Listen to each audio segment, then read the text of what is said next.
Nakatayo ang babaeng yan sa bangketa sa Caloocan nang lapitan ng isang lalaki saka pinagsasaksak. Kahit natumba na, binalikan pa siya ng suspect para saksakin ulit. Naaresto sa Cavite ang suspect na live-in partner ng biktima.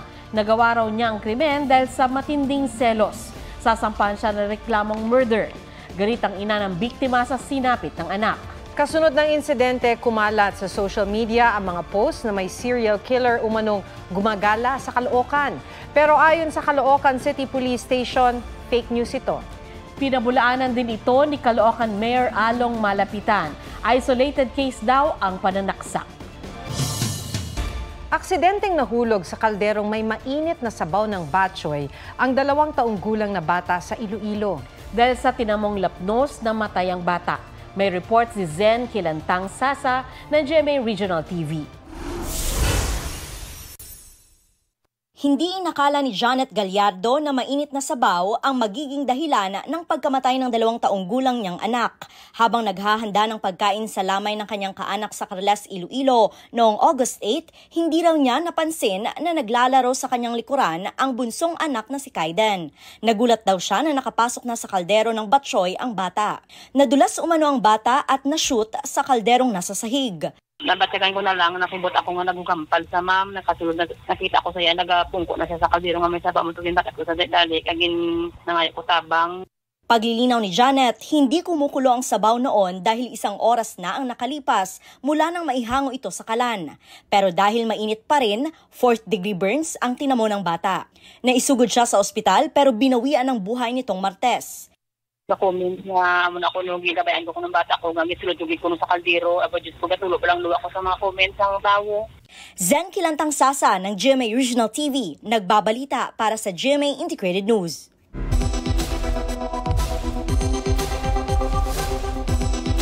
Para po maiwasan ang disgrasya sa kusina, lalo sa mga bata, narito ang ilang tips.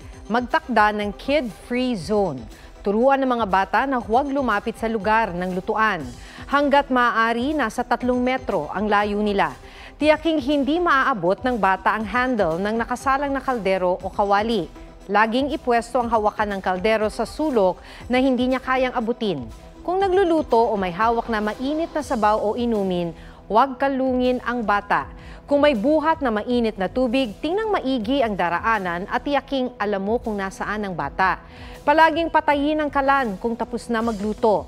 Mainam ding magkaroon ng fire extinguisher sa kusina.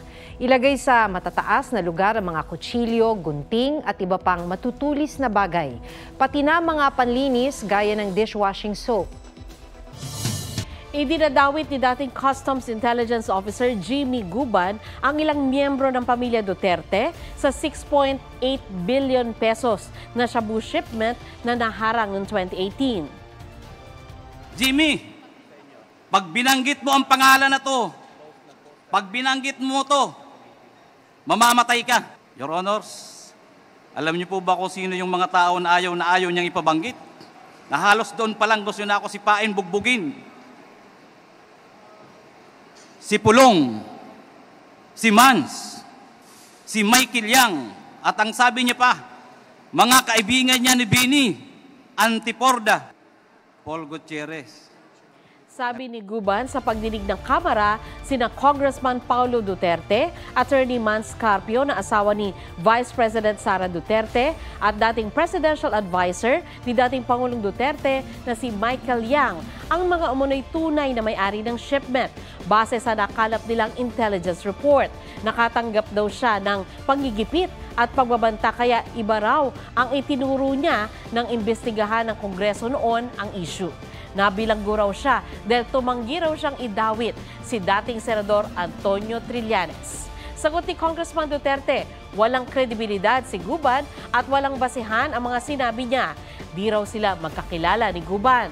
Ayon sa abogado ni Michael Yang, hearsay ang pagbanggit ni Guban kay Yang. Di raw kasama sa anumang shipping document at di rin daw consignee si Yang. Para kay dating DNR Undersecretary Benny Antiporda, kasinungalingan ang sinabi ni Guban. Di raw niya kakilala sina Guban, Yang, Carpio at Duterte.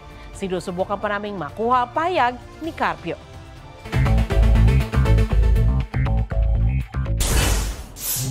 Tatlong kadete ng PMA hinatulang guilty sa hazing na ikinamatay ng kapwa nila kadete na si Darwin Dormitorio. Dalawa sa kanila guilty rin sa kasong murder. Sinintensyahan silang lahat ng reklusyon perpetua. Nagpapasalamat ang pamilya Dormitorio sa nakamit na hustisya. Kampo ni dismissed Mayor Alice Guo, naghain ng counter affidavit at humiling sa DOJ na buksan ulit ang investigasyon sa reklamong qualified human trafficking laban sa kanya. Dating Energy Undersecretary Alexander Lopez, itinalagang tagapagsalita ng National Maritime Council at sasagot sa mga issue sa West Philippine Sea. Itinalaga namang TESDA Director General si Negros Occidental Representative Kiko Benitez. Bernadette Reyes, nagbabalita para sa GMA Integrated News.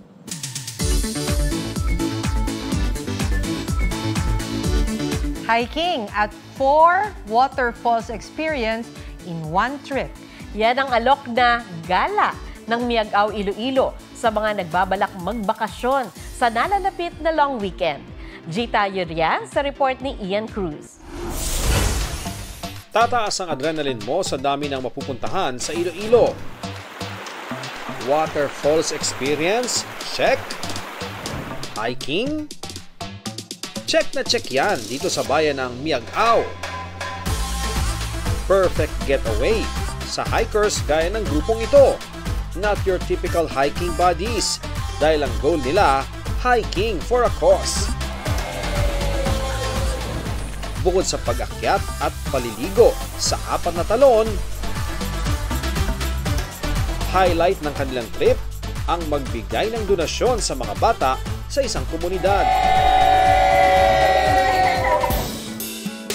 Larga naman tayo sa Lagayan Abra at puntahan ang RRB's Falls. IG-worthy ang talon na tila ibinabagsak ng mga puno. Sure na sulit ang gala hanggang dulo.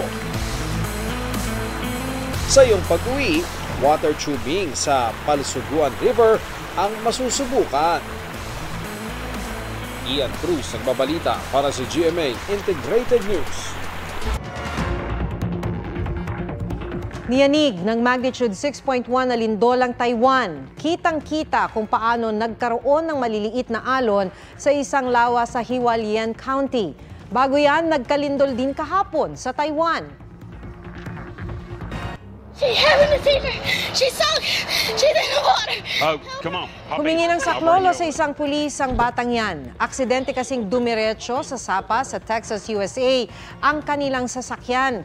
Natrap sa loob ang kanyang inang nag-seizure habang nagmamaneho. Sa tulong ng pulis at 2 sibilyan, nasagip ang ginang.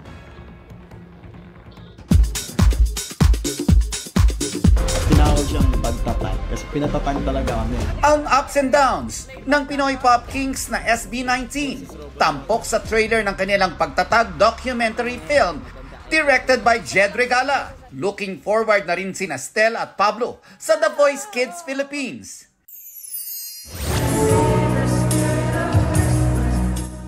Jose Marichan, ipinaliwanag kung bakit siya maluha-luha nang kantahin ang Christmas in Our Hearts sa isang event. When I began to sing, the whole audience sang along.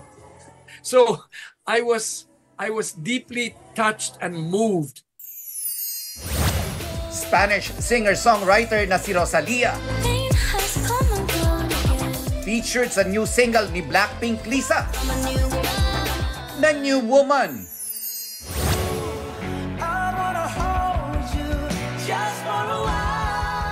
Lady Gaga at Bruno Mars nag-flex ng power vocals sa collab song na Die With A Smile. Nelson Canlas nagbabalita para sa GMA Integrated News. Huwag magpahuli sa mga balitang dapat ninyong malaman.